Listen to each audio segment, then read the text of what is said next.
ఓ తాత, ఈసారి కూడా మీ ఓటు మాకే వేయండి. మాకు ఇంకో ఛాన్స్ ఇవ్వండి. ఇంకో ఛాన్స్ ఇవ్వాలా?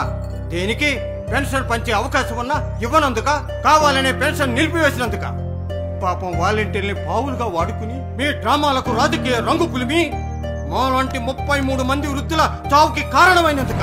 2000 పెన్షన్ ని 3000 చేస్తామని చెప్పి గెలిచి అధికారంలోకి వచ్చాక సంవత్సరానికి 250 మాత్రమే పెంచి మమ్మల్ని మోసం చేశారు. 13,000 కోట్ల పెన్షన్ డబ్బుని దోచుకున్నారు. దేనికి ఇవ్వాలి మీకు ఇంకో ఛాన్స్?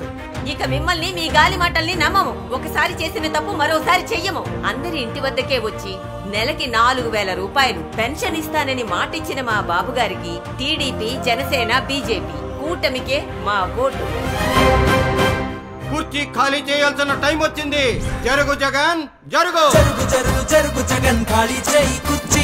జనరాజ్యం వస్తున్నది ఎన్నికల్లో గెలిచి. 1వ తారీఖు వచ్చేసింది, ఇంకా రెంట్ కట్టలేదేంటి అమ్మా? రెంటా బాబాయ్ గారు? తెస్తాను. ఇంట్లోనేమో డబ్బులు లేవు, ఈయనేమో రెంట్ అడగడానికి వచ్చాడు. అయినా ఇవన్నీ కాదు, ఫ్రీగా ఇల్లు ఇస్తానంటే నమ్మి ఓటేసాను చూడు. నన్ను అనుకోవాలి. అమ్మా, ఆహా, ఇక్కడున్నావా మహానుభావా? రామేశ్వరం పోయినా శనేశ్వరం పోయినట్లు ఆంధ్రప్రదేశ్ని ఎంత దరిద్రంగా మార్చినా ప్రతి ఇంట్లోనూ నీ ఫోటో, ప్రతి పొలంలోనూ నీ ఫోటో, ప్రతి డాక్యుమెంట్లోనూ నీ ఫోటో. నీకా ఇల్లు ఇవ్వడం రాదు. చంద్రబాబు నాయుడు గారు ఇల్లు ఇచ్చినా అవి మాకివ్వవు. అసలు నీలాంటోండి. ఎందుకు వచ్చారు బాబాయ్? రెంట్ అడగడానికి. ఓహో, మరి మీరెందుకు వచ్చారు? ఓట్లు అడగడానికి. ఇంకా అడుగుతారా?